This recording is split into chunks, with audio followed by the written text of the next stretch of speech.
नमस्कार दोस्तों, स्वागत है आपके अपने यूट्यूब चैनल HR क्लासरूम में। दोस्तों, आज से हम हिंदी सब्जेक्ट के वेरियस क्वेश्चन करने वाले हैं जो कि विभिन्न परीक्षाओं में आए हैं। ये आपके लिए यूजफुल होगा। UP police, RO ARO, UP SSSC, junior assistant और जितने भी एग्ज़ाम उत्तर प्रदेश में हो रहे हैं जिसमें हिंदी 25 से 30 नंबर 30 क्वेश्चन या 30 नंबर की हिंदी आती है।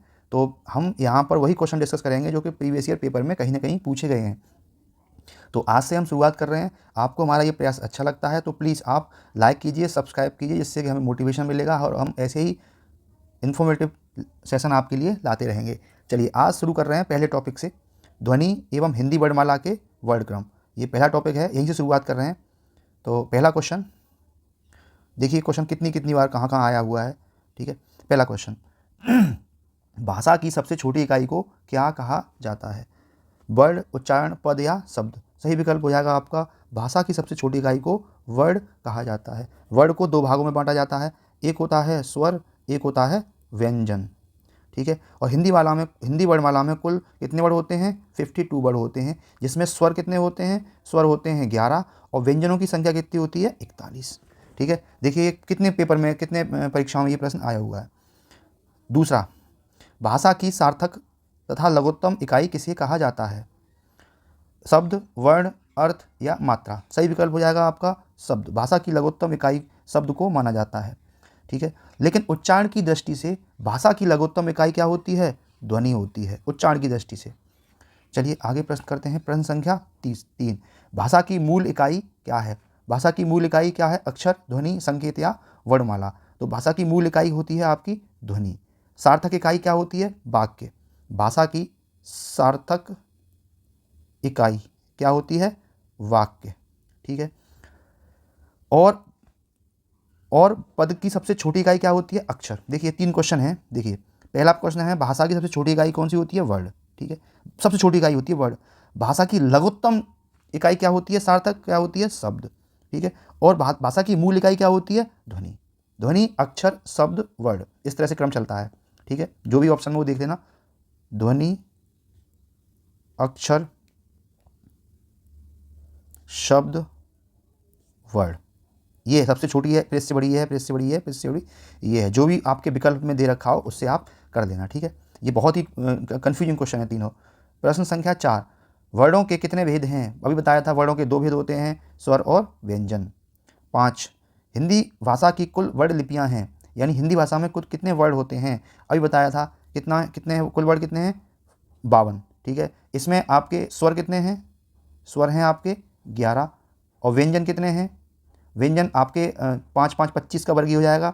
4 आपके संयुक्त वर्ड हो जाएंगे, 2 आपके इसमें इस तरह मिला के आपके 52 वर्ड होते हैं। ठीक है, प्रश्न संख्या 6, लिपि चिन्हों के क्रमबद्ध समूह को क्या कहते हैं? अक्षर, वर्ण, वर्ण समूह या वर्णमाला? सही विकल्प है आपका लिपि चिन्हों के क्रमबद्ध समूह को क्या कहते हैं? वर्णमाला कहते हैं। हिंदी भाषा की सबसे छोटी इकाई क्या होती है? ध्वनि। सबसे छोटी इकाई क्या होती है? ध्वनि होती है। ध्वनि के लिखित रूप को, इसी के लिखित रूप को क्या कहते हैं? इसी के लिखित रूप को क्या कहते हैं? वर्ण कहते हैं। ठीक है, और वर्णों के क्रमबद्ध समूह को क्या कहते हैं? वर्णमाला कहते हैं। हिंदी में कितने वर्ड होते हैं? कितने वर्ड होते हैं हिंदी में? 52 वर्ड होते हैं। सारे क्वेश्चन इंपॉर्टेंट हैं, कहीं से भी कुछ भी पूछ सकता है। ठीक है, कौन स्वर नहीं है? आ, उ, ए, ब। कौन स्वर नहीं है? ब स्वर नहीं है। जल्दी जल्दी करेंगे, ये सिंपल सिंपल क्वेश्चन है। इनमें से री क्या है? व्यंजन, संयुक्त व्यंजन, दोनों या स्वर? इसमें ये री क्या है? री है आपका स्वर। ठीक है, स्वर कितने होते हैं? 11। ठीक है, कौन कौन से होते हैं? आ, ई, उ, री, ए, ओ। ठीक है, ये आपके स्वर होते हैं। प्रश्न संख्या 9, इनमें से किस शब्द में री की मात्रा का प्रयोग हुआ है? वृष्टि, रिपु, क्रिया, वर्ण, वर्षा? सही विकल्प है, SI में क्वेश्चन आया हुआ है, सही विकल्प है आपका वृष्टि में। 10वां, जिसका उच्चारण स्वतंत्र रूप से होता है और जो व्यंजन के उच्चारण में सहायक होते हैं उसे क्या कहते हैं? संज्ञा, स्वर, व्यंजन या विसर्ग? क्या कहते हैं उसे स्वर कहते हैं। वीडियो में आया हुआ क्वेश्चन है, SI में आया हुआ क्वेश्चन है। देखिए रिपीट होता है क्वेश्चन, देखिए 17 में आया है, फिर 18 में वीडियो वाले ने दे दिया। ठीक है, 11 सारे क्वेश्चन रिपीट होते हैं। 11, स्वरों की संख्या कितनी है? सारे नहीं, मतलब मैक्सिमम क्वेश्चन रिपीट होते हैं। स्वरों की संख्या कितनी है? 11 कितनी बार करेंगे यार? क्या कितनी है? 11। SI में आया हुआ क्वेश्चन है। 12 स्वरों का उच्चारण व्यंजनों की सहायता से होता है, अनुस्वारों की सहायता से होता है, अनुनासिक की सहायता से होता है, बिना किसी की सहायता से। सही विकल्प हो जाएगा बिना किसी की सहायता से होता है। 13 स्वर किसका भेद है? स्वर संधि, समास, वर्ण और लिंग किसका भेद है? स्वर एक वर्ण का भेद है। हिंदी वर्णमाला में 2 प्रकार के होते हैं, वर्ण 2 प्रकार के होते हैं, स्वर और व्यंजन। ठीक है। अच्छा, स्वर कैसे कहते हैं? स्वर कहते हैं उन वर्णों को कहते हैं जिनका उच्चारण बिना अवरोध अथवा बाधा के होता है, ये सभी स्वतंत्र होते हैं स्वर। 14 मात्रा के आधार पर स्वर कितने प्रकार के होते हैं? 2, 3, 4, 5। तो मात्रा के आधार पर स्वर होते हैं 3 प्रकार के। ठीक है, कौन कौन से होते हैं? ह्रस्व स्वर, और दूसरे कौन से होते हैं? दीर्घ स्वर, और चौथे कौन से होते हैं? प्लुप्त स्वर। ठीक है, वीडियो में आया क्वेश्चन है। 15 ह्रस्व, दीर्घ और प्लुप्त किसके प्रकार हैं? अभी बताया था किसके प्रकार हैं? स्वर के प्रकार हैं। इससे क्वेश्चन को ज़्यादा भाव नहीं देना है ना, निकलना है आगे। किस समूह में सभी स्वर दीर्घ हैं? किस समूह में सभी स्वर दीर्घ हैं? तो इसका सही विकल्प हो जाएगा आपका ई, ए, ओ, यही दीर्घ स्वर होते हैं। 17 हिंदी भाषा में ह्रस्व स्वरों की संख्या कितनी होती है? हिंदी भाषा में ह्रस्व स्वरों की संख्या कितनी होती है?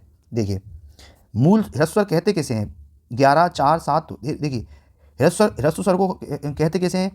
ह्रस्व स्वर को हम मूल स्वर भी कहते हैं, मूल स्वर भी कहते हैं। ठीक है, या एकमात्रिक स्वर भी कहते हैं, है ना। इसकी होते कौन है? इनकी उत्पत्ति किसी और स्वरों से नहीं होती है। ठीक है, कौन कौन से होते हैं ये? आ, ई, उ, री। कौन से होते हैं? आ, ई, उ, री। ये कौन से स्वर हैं? ये आपके ह्रस्व स्वर हैं। इनकी संख्या कितनी है? 4। ठीक है। अच्छा, दीर्घ स्वर कौन से होते हैं? देखिए, क्वेश्चन आगे आएगा। दीर्घ स्वर कौन से होते हैं? वह स्वर जिनको बोलने में ह्रस्व स्वरों से अधिक समय लगता है, जैसे आ, ई, उ, ए, छोटी में बचाया, ओ और बड़ा ओ। 1, 2, 3, 4, 5, 6, 7। ठीक है। 18वां क्वेश्चन, जिन स्वरों के उच्चारण में 2 मात्रा का समय लगता है या ह्रस्व स्वर से 2 समय लगता है, हमको क्या कहते हैं? अभी तो बताया था, क्या कहते हैं उसे कहते हैं गुरु स्वर या दीर्घ स्वर, है ना। यहाँ पे गुरु स्वर बोल दिया, या फिर क्या? दीर्घ स्वर। देखिए, क्वेश्चन कैसे भी पूछ सकता है। दीर्घ को गुरु बोल दिया इन्होंने, है ना। करते रहिए आप प्रैक्टिस, आप पढ़िए, जहाँ से पढ़ना है प्रैक्टिस कर लीजिए, है ना। प्रैक्टिस में कोई कुछ मिलेगा ही आपको। 19वां निम्नलिखित में से कौन सा दीर्घ स्वर है? आ, उ, ए, ओ। बताइए कौन सा दीर्घ स्वर है? 19वां क्वेश्चन, इसमें है आ एक मूल दीर्घ स्वर है। मूल दीर्घ स्वर कौन से होते हैं? जो किसी और की सहायता से नहीं बनते हैं, जैसे आ, ई और उ। ये कौन है? ये मूल दीर्घ स्वर हैं। ठीक है, वैसे दीर्घ स्वर तो ये भी है, लेकिन ये क्या है? ये मूल आप समझिए, टेक्निकल है ना, मूल दीर्घ स्वर हैं। ठीक है। क्वेश्चन 20 निम्नलिखित में कौन सा संयुक्त स्वर नहीं है? ए, उ, ओ। कौन सा संयुक्त स्वर नहीं है? उ नहीं है। 21वां किस स्वर के उच्चारण में दीर्घ स्वर से भी अधिक समय लगता है? बताइए, दीर्घ स्वर से भी ज़्यादा समय लगता है, वो कौन से स्वर होते हैं? अनुस्वार, अनुनासिक, ह्रस्व या प्लुप्त। सही विकल्प है आपका प्लुप्त। प्लुप्त स्वर कौन से होते हैं जिसमें दीर्घ स्वर से भी ज़्यादा समय लगता है? जैसे हम बोलते हैं ओ, ओम बोल देते हैं, है ना, सुनो बोल देते हैं, ऐसे ऐसे बोल देते हैं प्लुप्त, यानी काफ़ी ज़्यादा समय लगता है इनको। प्लुप्त स्वर कौन सा है? देखिए, अभी जो एग्जाम्पल लिया था वही आ गया। कौन सा है इसमें? ओम। 23वां निम्नलिखित में से किस स्वर को संयुक्त स्वर माना गया है? संयुक्त स्वर किसे माना गया है? बताइए किसे माना गया है? इसमें आ, उ, ई, ये तो मूल दीर्घ स्वर हैं, तो संयुक्त स्वर कौन सा है? ए, क्योंकि ए किससे बनता है? ए बनता है आ प्लस ए से। आ प्लस ए से क्या बनता है? ए बनता है। ठीक है, तो संयुक्त स्वर माना गया है। 24वां निम्नलिखित में से कौन सा मूल दीर्घ स्वर नहीं है? आ, ई, उ, ओ। सही विकल्प हो जाएगा कौन सा नहीं है? ओ नहीं है। ठीक है, बाकी मूल दीर्घ स्वर मैंने बताया भी था, है ना, ये 2018 वीडियो में आया क्वेश्चन है, बताया भी था, वो है। ठीक है, ओ नहीं है। 25वां इनमें से समृद्ध स्वर कौन सा है? समृद्ध स्वर कौन सा है? ओ, ई, ओ, आ। समृद्ध स्वर होते क्या है? पहले ये देख लो। समृद्ध स्वर वे स्वर होते हैं जो ऊंचा स्वर ऐसी ध्वनि होती है जिसमें बिना व्यंजन की ध्वनि बनाए जिह्वा को मुंह से जितना संभव हो सके उतना नीचा और तालु के समीप रखा जाता है। जैसे ई, मतलब जिह्वा को मुंह में जितना संभव हो सके उतना नीचा और तालु के समीप रखा जाता है। तो समृद्ध स्वर कौन सा हो जाएगा इसमें? आपका ई, समृद्ध। ठीक है। अच्छा, अभी विव्रत भी आएगा, वो भी देख लीजिए क्या होता है। विव्रत क्या होता है ना, जिसमें मुंह को जिसमें जिह्वा को मुंह में जितना संभव हो सके नीचे और तालू से थोड़ी दूर रखा, यानी इसका उल्टा होता है विव्रत। ठीक है। क्वेश्चन नंबर 26, हिंदी स्वरों का वर्गीकरण जब जीभ के भाग के आधार पर किया जाता है तो निम्नलिखित में से कौन सा भेद इसके अंतर्गत नहीं आता। देखिए, जीभ के तालु के आधार पर किया जाता है ना, जीभ के भाग के आधार पर किया जाता है, तो अग्र पश्च पश्च आता है, ये विव्रत स्वर ये नहीं आता। ठीक है।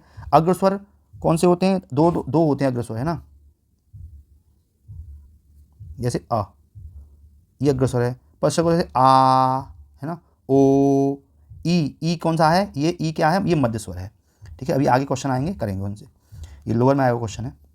अर्ध विव्रत स्वर है उ, ए, आ, ए, तो इसमें सही विकल्प है आपका ए। 28वां, निम्नलिखित में से कौन से मूर्धन्य व्यंजन हैं?